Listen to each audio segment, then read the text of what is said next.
Welcome to education classes with Shivam sir. Hello बच्चों, कैसे हो आप लोग? ठीक हो? आज जैसे देख रहे हो फिर से बिलियन लेक्चर नंबर 5 है बेटा हमारा। और आज हम लोग एक नए टॉपिक पे हम लोग चर्चा करेंगे।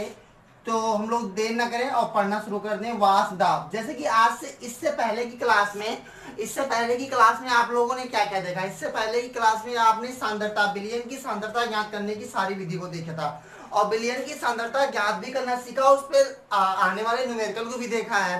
तो न्यूमेरिकल लगा लिए होंगे बेटा। ऐसा नहीं है न्यूमेरिकल खत्म हो गया है, अभी तो हमें ढेर सारा वो मतलब कि न्यूमेरिकल पढ़ना है। तो उसके लिए बच्चों ऐसा है कि पहले हम टॉपिक को कंप्लीट करते हैं। टॉपिक को कंप्लीट करने के बाद हम लोग सारे न्यूमेरिकल को देखेंगे। ठीक है, तो आगे चलेंगे तो हम लोग सारे न्यूमेरिकल को बच्चा देखेंगे। तो चलते हैं बच्चों, हम लोग वो देर न करते हुए वासदाब पढ़ते हैं। वासदाब क्या है बताइए? वासदाब क्या है? देखो वासदाब क्या है, जब एक बंद पात्र ले लो। हाँ, एक क्या ले लो बेटा? बंद पात्र ले लो। ठीक है, एक बंद पात्र ले लो, इसमें वाटर भरा हो या कोई भी विलायक भरा हुआ है। ठीक है, कोई भी विलायक भरा हुआ है, पात्र बंद है, कंटेनर आपका क्या है बेटा? बंद है। ठीक है, अब पात्र आपका बंद है तो इसमें क्या किया गया? जब इसे हीट किया गया, क्या किया गया बच्चों? इसको जब हीट किया गया बच्चों, तो यहां से क्या हुआ? इसके जो पृष्ठ के जो गति जो इसके जो जो अणु थे वो गतिज ऊर्जा के कारण क्या होने लगे? ऊपर उठने लगे। क्या होने लगे बेटा? ऊपर उठने लगे। तो जब ये ऊपर उठेंगे ना, तो बात को समझो, आराम बताते हैं बहुत तेज पढ़ाने का आदत है, थोड़ा समझो। ठीक है, एक हमने बंद पात्र लिया। अब ये बंद पात्र है ना, बंद पात्र में मैंने क्या किया? एक कोई सॉल्वेंट ले लिया, लाइक वाटर। अब यहाँ पर हमने क्या किया? इसे हीट किया। देखो ये बर्नर है हमारा। अब इसको हम क्या करते हैं बच्चों? हीट करते हैं। अब जब इसे हीट कर रहे हैं तो हीट करने से क्या देखा कि जो इसके पृष्ठ के अणु थे, इनकी गति ऊर्जा के कारण ये क्या हुआ? ऊपर उठने लगे। क्या होने लगे? ऊपर उठने लगे। और ऊपर उठे तो इस पर टक्कर करने लगे, और जब टक्कर करने लगे तो ये टकरा कर फिर नीचे आने लगे। नहीं समझे? पहले जब इसे हीट किया तो जब हीट करेंगे तो अणुओं में हलचल मचेगी कि नहीं मचेगी? बोलेगा अरे अरे, पहले एकदम बंधे हुए थे। पानी वाटर क्या थे? एक अणु दूसरे अणु से क्या थे? बंधे हुए थे एकदम। और जब इसे हीट किया गया तो इनके अणु क्या होने लगे? मूव करने लगे, भगो भगो भगो भगो। तो अभी अभी क्या होने लगे? तुमको ठंडे कमरे में बंधे हैं, फिर धूप में करके तो भागोगे नहीं, तुम्हारी गति ऊर्जा बढ़ जाएगी नहीं बढ़ जाएगी? तो ऐसे इनकी क्या हुई कि इनकी क्या हुई? काइनेटिक एनर्जी बढ़ी, गति ऊर्जा जैसे बढ़ी, इनके अणु क्या होने लगे? ऊपर उठने लगे। जब उठने लगे, अगर ये पात्र खुला होता तो ये ऊपर निकल जाते, लेकिन पात्र खुला तो है नहीं, पात्र बंद है। तो बंद पात्र के कारण ये क्या होने लगा? ये जाकर इस पर टकराने लगे, इसके पृष्ठ पर क्या होने लगे बच्चे? यहाँ पर टकराने लगे। जब टकराने लगे ना तो ये गया यहाँ से टकराया, और टकरा के ये फिर क्या हो गया? नीचे आ गया। जब फिर से लौटने लगा तो इसके अणु फिर से क्या बन गए? वाटर बन गए। क्या बन गया बच्चों? वाटर। देखो आप देखते हो, खाना बनाते हो, चाय बनाते हो, जब चाय की पतीली को उठाते हो, ढक्कन उठा दो तो उसमें पानी पानी रखता है ना। देखो ऐसे ऐसे जब पतीली उठा दो तो उसमें बूंद बूंद वाटर के कुछ कुछ कण दिखाई देते हैं, बूंद बूंद दिखाई देती है ना पानी के। तो उस बेटा वो क्या होता है? संघनन के कारण ऐसा होता है। ठीक है, तो बेटा याद रखना कि इन अणुओं का ऊपर जाकर टकराना मतलब कि एक तो वाष्पन हुआ, पहला वाष्पन के बाद फिर क्या हो गया? संघनन हो गया। क्या हो गया बेटा? संघनन, मतलब दोनों साम अवस्था में चलने लगे। एक बार वाष्पन से संघनन, संघनन से वाष्पन, साम्य अवस्था में। यही कंडीशन क्या कहलाती है? वाष्प दाब कहलाती है। क्या कहलाती है बच्चों? वाष्प दाब कहलाता है। क्या कहलाता है? वाष्प दाब। कहने का मतलब हमारा डिफिनेशन क्या बना? हमारा डिफिनेशन अगर हम लोग बनाए तो डिफिनेशन क्या बना कि किसी निश्चित ताप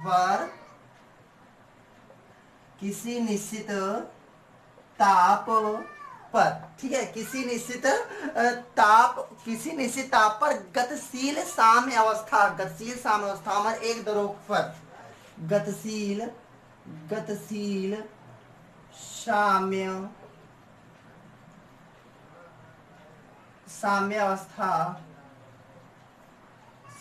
अवस्था पर, तो भैया गतिशील ही तो है यार, गतिशील है कि नहीं है? गतिशील है। साम्य अवस्था में एक द्रव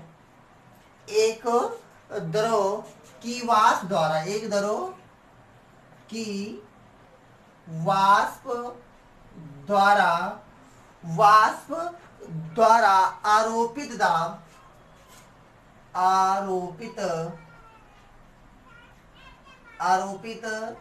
दाब, आरोपित दाब उस ताप पर दरों का वाष्प दाब कहलाता है। उस ताप पर द्रव का वाष्प दाब कहलाता है। क्या समझे बच्चों कि किसी निश्चित ताप पर एक कांस्टेंट वो टेम्परेचर पर गतिशील साम्य अवस्था में, बेटा यहाँ नहीं समझना है, अभी आगे जैसे जैसे बढ़ते जाओगे भी सब सारा अपने क्लियर हो जाएगा यार। देखो यार सब साफ साफ है। वो आपने कोई बंद पात्र लिया, बंद पात्र में एक निश्चित टेम्परेचर रखा, जब निश्चित टेम्परेचर रखे तो क्या हुआ कि आपने जब गर्म किया तो यार आपको पता है यार अणु गतिज ऊर्जा आएगा कि नहीं, अणु गतिशील होंगे कि नहीं होंगे, बताओ ताप के कारण अणु गतिशील होंगे कि नहीं होंगे, होंगे ना। तो अणु के गतिशील होने के कारण ये क्या हो गए ऊपर टक गए, बाहर निकल नहीं पाए लड़के, फिर नीचे आने लगे, जब नीचे आने लगे तो ये संघनित होकर फिर द्रव बन गए। तो वाष्प इस पे क्या कर रहा है, दाब डाल रहा है ना। तो वही कह रहा है निश्चित ताप पर गतिशील साम्य अवस्था में एक दरों की वाष्प द्वारा एक दरों की वाष्प द्वारा आरोपित दाब उस ताप पर दरों का वाष्प दाब कहलाता है। मतलब कि ये वाष्प क्या करेगा, वाष्प ऊपर जाके नीचे दाब डाल रहा है, प्रेशर डाल रहा है, उसी को वेपर प्रेशर बोलेंगे।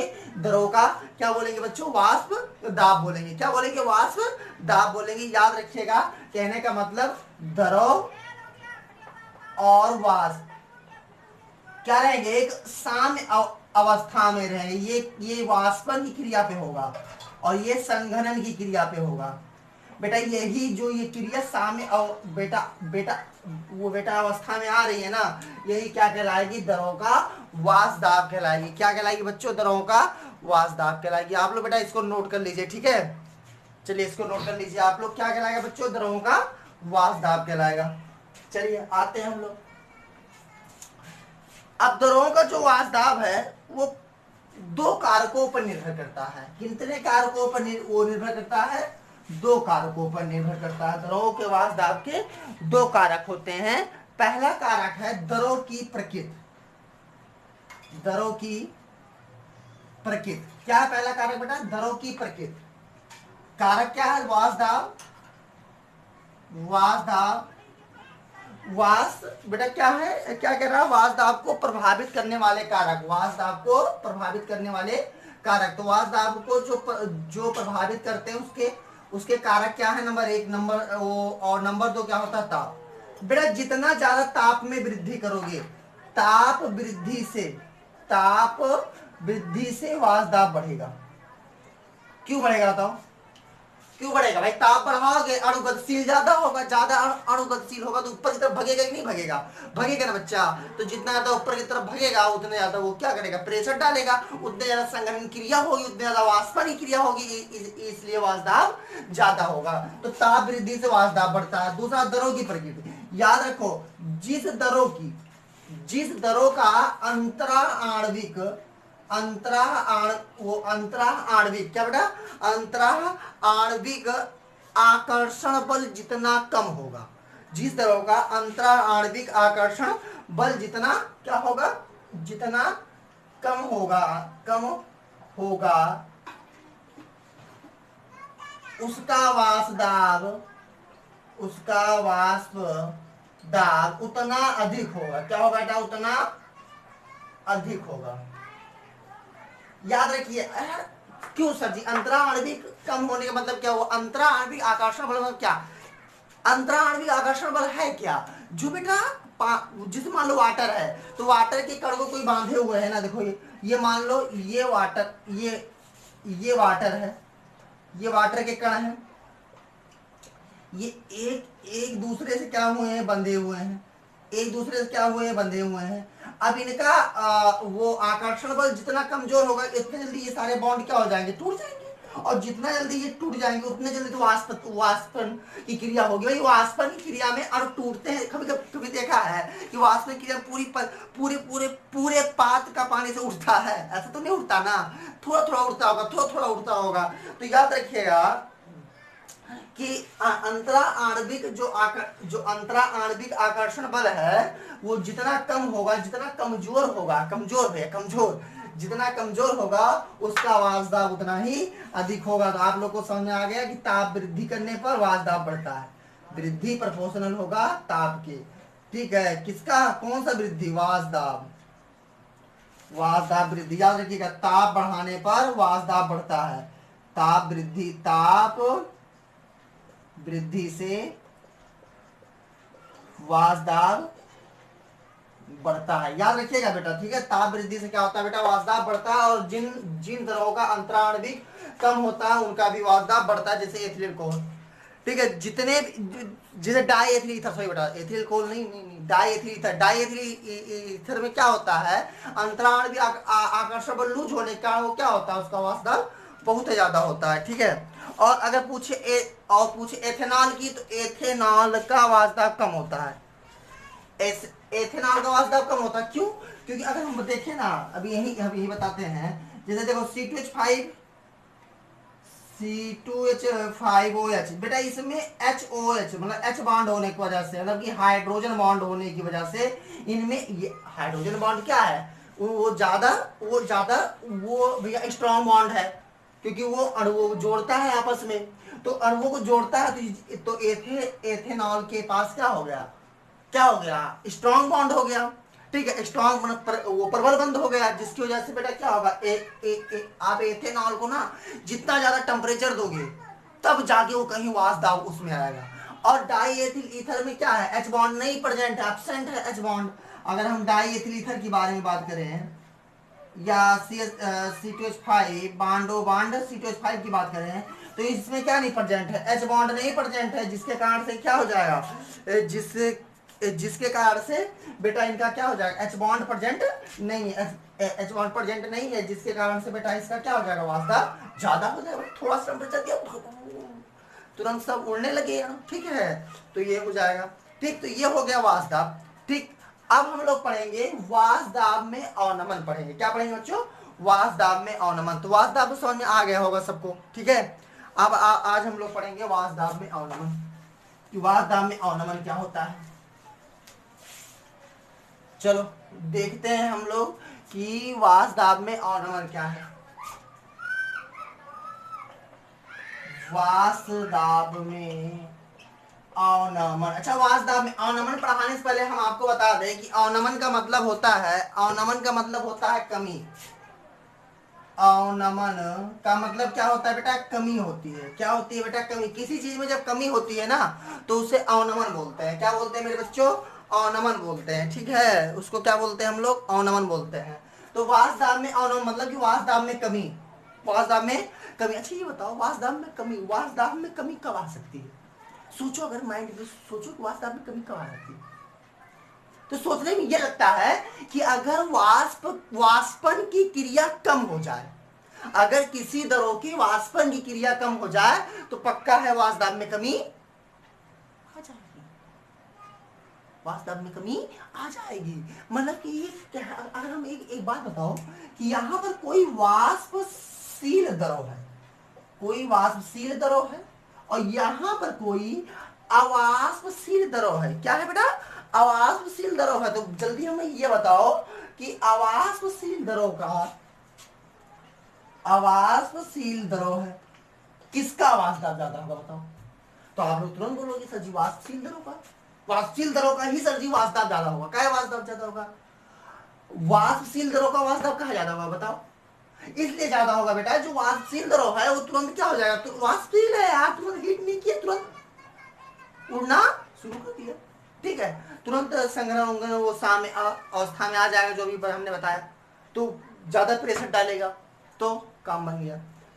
अवाष्पशील द्रव वाष्पित ही नहीं होगा। जब वाष्पित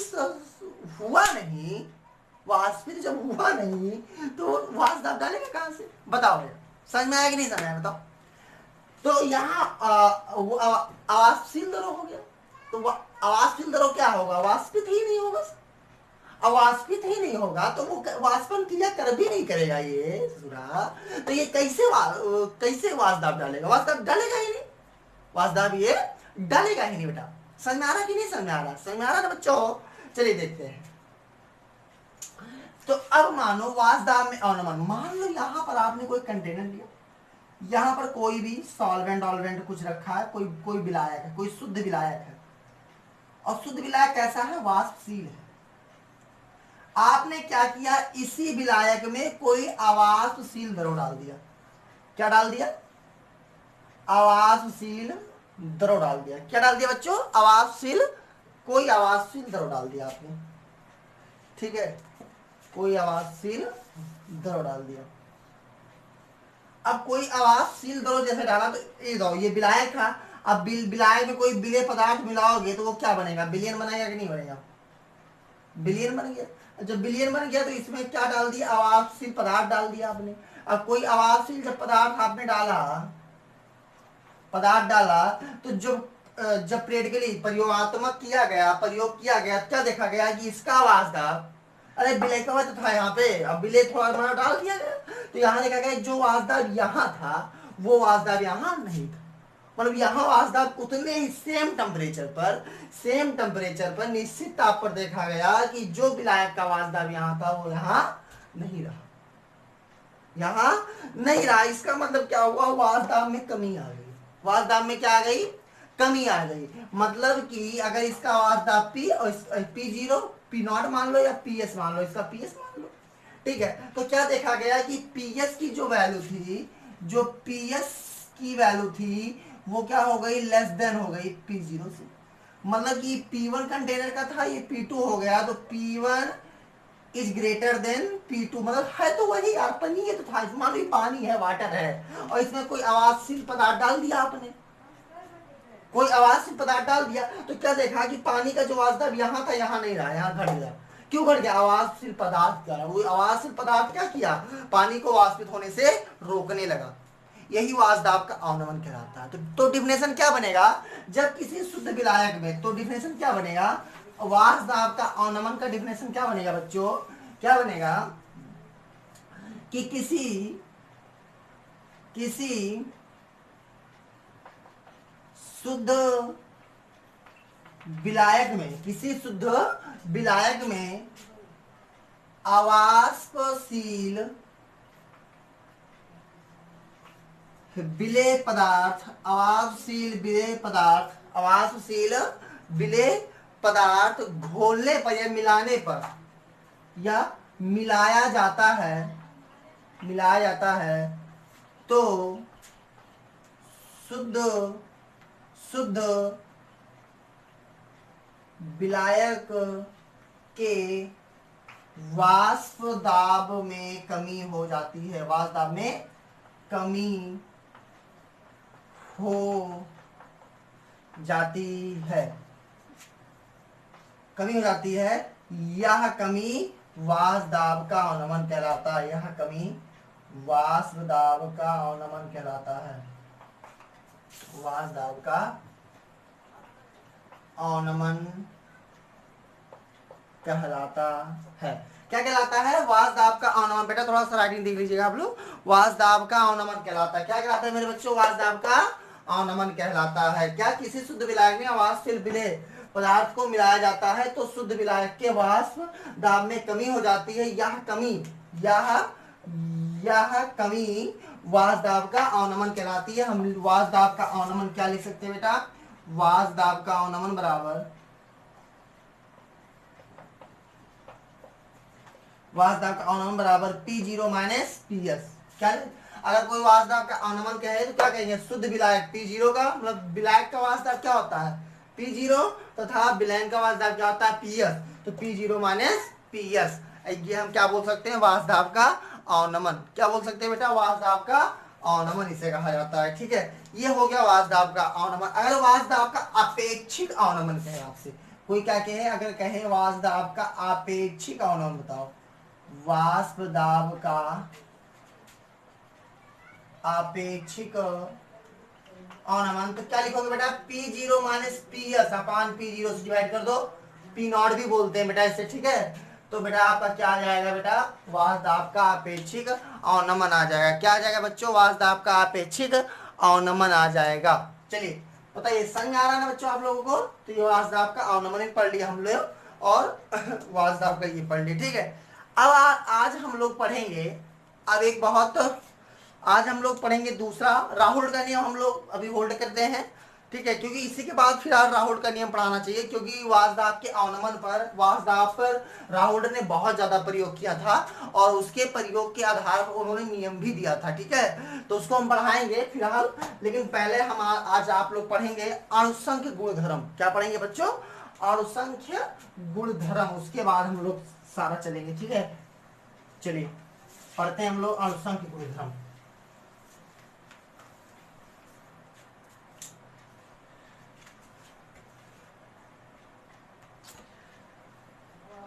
अणुसंख्य गुणधर्म।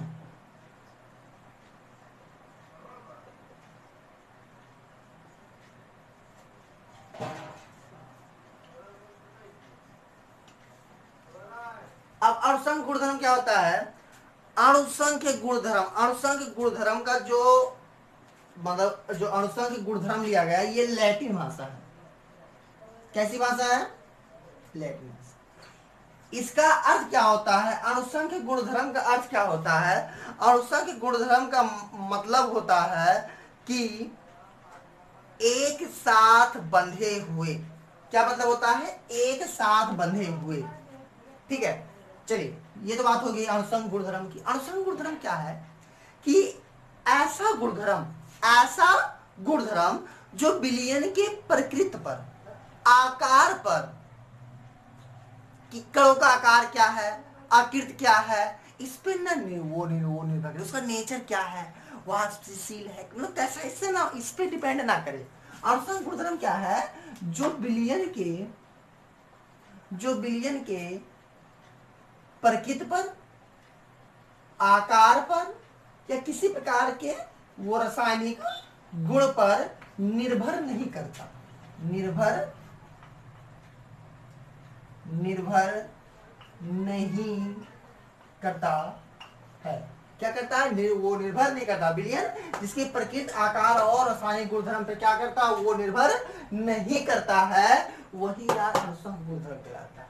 अणुसंख्य गुणधर्म क्या है? अणु संख्या, अणुओं की संख्या पर, जो केवल अणुओं की संख्या, जो विलयन के केवल अणुओं की संख्या पर निर्भर करता है। किस पर डिपेंड करता है? अणुओं की संख्या, मतलब कि कणों की संख्या। विलयन उपस्थित कणों, कण मतलब अणु कह लो, आयन कह लो, परमाणु कह लो, मतलब इस पे सब इसकी संख्या पर निर्भर करता है। किस पे करता है? इसकी संख्या पर निर्भर करता है। उसी को क्या बोलते हैं बच्चों? हम लोग अणुसंख्य गुणधर्म बोलते हैं। क्या बोलते हैं बच्चों हम लोग? अणुसंख्य गुणधर्म। कहने का मतलब विलयन का वह गुणधर्म, विलयन का वह गुणधर्म जो उसमें उपस्थित कुल कणों की संख्या, जो कणों की संख्या पर निर्भर करता है, उसी को हम क्या बोलेंगे बेटा? विलयन का अणुसंख्य गुणधर्म बोलेंगे। क्या बोलेंगे बच्चों? विलयन का अणुसंख्य गुणधर्म। बुक होगा, आप लोग क्लियर करके पढ़िएगा। ठीक है, विलयन का क्या बोलेंगे बच्चों? अणुसंख्य गुणधर्म। जैसे विलयन की कुछ अणुसंख्य गुणधर्म है, जैसे बेटा वासदाब का आपेक्षिक अवनमन। वासदाब बेटा ये पूछता है, ठीक है, जैसे आएगा 4 ठो ऑप्शन आएगा, पूछेगा इसमें कौन सा बेटा अणुसंख्य गुणधर्म है। ठीक है, कौन सा अणुसंख्य गुणधर्म है?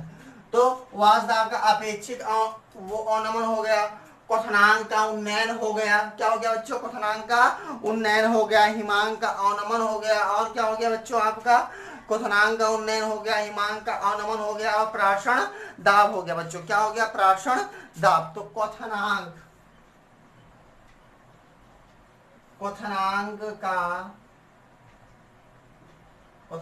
का उन्नयन हो गया। तीसरा क्या हो गया बच्चों? हिमांक का अवनमन हो गया। और चौथा बेटा हम और चौथा क्या बता सकते हैं? प्रासरण दाब हो गया, प्रासरण दाब हो गया। ठीक है, क्या हो गया बच्चों? प्रासरण दाब हो गया। ये सारे क्या कहलाते हैं बच्चों? ये सारे क्या कहलाते हैं? अणुसंख्य गुणधर्म कहलाते हैं। क्या कहलाते हैं बच्चों? अणुसंख्य गुणधर्म। क्या? वासदाब का अपेक्षिक अवनमन, क्वथनांक का उन्नयन, हिमांक का अवनमन और प्रासरण दाब। ये सारा पढ़ना है। ठीक है, ये सारा पढ़ना है। ये सारे क्या कहलाते हैं बेटा? अणुसंख्य गुणधर्म कहलाते हैं। क्या कहलाते हैं बच्चों? अणुसंख्य गुणधर्म कहलाते हैं। ठीक है, चलते हैं बच्चों, हम लोग थोड़ा सा आगे चलते हैं। तो अणुसंख्य गुणधर्म के बारे में आप लोगों को समझ में आ गया होगा कि अणुसंख्य गुणधर्म क्या होता है। तो अणुसंख्य गुणधर्म पढ़ने के बाद हम लोग नेक्स्ट टॉपिक चलते हैं। बेटा आप लोग को हर बार बताया जाता है, हर क्लास में बताया जाता है, एक एक क्या करना, लाइक कमेंट शेयर सब्सक्राइब करना ना भूलें, ठीक है, एकदम करते जाओ। क्लास 10 की भी क्लास चलने लगी है, अभी कल ही क्लास दी गई थी और अपलोड भी किया गया था, ठीक है, तो आप लोग देखते रहिएगा, ठीक। चलिए जो अब नेक्स्ट टॉपिक है हमारा राहुल्ट का नियम। क्या बेटा? राहुल्ट का नियम। तो राहुल्ट ने क्या किया था कि दरों के वासदाव, विलेनों के वासदाव पे क्या किया, अध्ययन किया, और अध्ययन करने के बाद उन्होंने एक नियम दिया। नियम क्या दिया कि जो दरों का जो उनकी विलेनों का जो वासदाव होता है, मतलब कि वासदाव का जो आपेक्षिक अवनमन होता है, जो वासदाव का आपेक्षिक अवनमन होता है वो विलेय के मोल प्रभाज के बराबर होता है। क्या बताया उन्होंने कि क्या बताया कि वाष्प दाब का, राहुल्ट का नियम है बेटा, ठीक है, राहुल्ट का नियम, राहुल्ट का नियम लिख लीजिए अभी आप लोग, राहुल्ट का नियम। चलिए, राहुल्ट का नियम, वासदाव का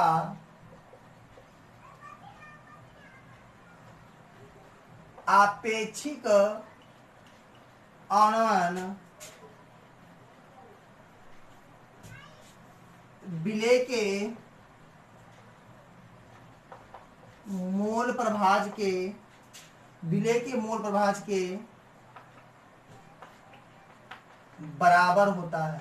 क्या होता है? विलेय के मोल प्रभाज के बराबर होता है। यही है राहुल्ट का नियम। राहुल्ट का नियम क्या है? वासदाव का आपेक्षिक अवनमन विलेय के मोल प्रभाज के बराबर होता है। हम कह सकते हैं कि P0 minus P S upon P0 equal to, या P0 minus P S upon P0 equal to n upon n plus capital N। आप लोगों ने ये पढ़ा होगा, विलेय का मोल प्रभाज पढ़ा होगा, ठीक है, या हिंदी में भी लिख सकते हो आप लोग, ठीक है। तो P0 minus P S upon P0 equal to n upon capital N plus small n। यही क्या हो गया बेटा? राहुल्ट का नियम। राहुल्ट का नियम क्या है? वासदाव का आपेक्षिक अवनमन, वासदाव का आपेक्षिक अवनमन विलेय के मोल प्रभाज के बराबर होता है। तो P0 minus P S upon P0 equal to n upon capital N होता है। इसको आप लोग नोट कर लीजिए बेटा, तो एकदम बहुत इंपॉर्टेंट है। इस पे न्यूमेरिकल भी आता है, इस पे न्यूमेरिकल कल बताएं, नेक्स्ट क्लास साल बताएं, अभी तुरंत ही बता देते हैं, कोई दिक्कत नहीं है, ठीक है। समझ में आया बेटा? ये हमारा क्या हो गया, ये हमारा क्या हो गया बेटा? राहुल्ट का नियम हो गया। क्या हो गया बच्चों? राहुल्ट का नियम हो गया। चलते हैं आगे, चलते हैं हम लोग बेटा। फिलहाल हम लोग अपनी क्लास को यही खत्म करते हैं बेटा। जो चीज नहीं समझ में आई या कोई प्रॉब्लम हो गया तो आप लोग कमेंट बॉक्स में जरूर बताइएगा। आप लोग पढ़ते रहिए बेटा, ठीक है। तो राहुल्ट का नियम नेक्स्ट क्लास में हम लोग देखेंगे, और आप लोग सोच रहे हैं ये क्लास थोड़ा लंबा हो ही नहीं पाएगा, नहीं तो और टाइम लगेगा। अभी और बड़ी बड़ी क्लास देंगे, अब बहुत बड़ी, आज तो बहुत छोटा क्लास दे रहे हैं, लेकिन अब कल से हम और क्लास बड़ी रहेगी, और जल्दी सोच रहे हैं 10 क्लास तक हम इसको रैप करवा दें, ज़्यादा बेटर होगा हमारे लिए, ठीक है। नोट्स बनाते रहिएगा, जो दिक्कतें हो आप पूछ सकते हो, और प्लस आप लोग जानते हो टेलीग्राम पे हमारा चैनल है, और उसका नाम भी यही है, educational classes with Shivam sir. आप लोग यहाँ जाके कमेंट कर सकते हो, ठीक है, या तो फेसबुक पे जाके हमें सर्च कर सकते हो आप लोग, वहाँ भी हमें मैसेज कर सकते हो।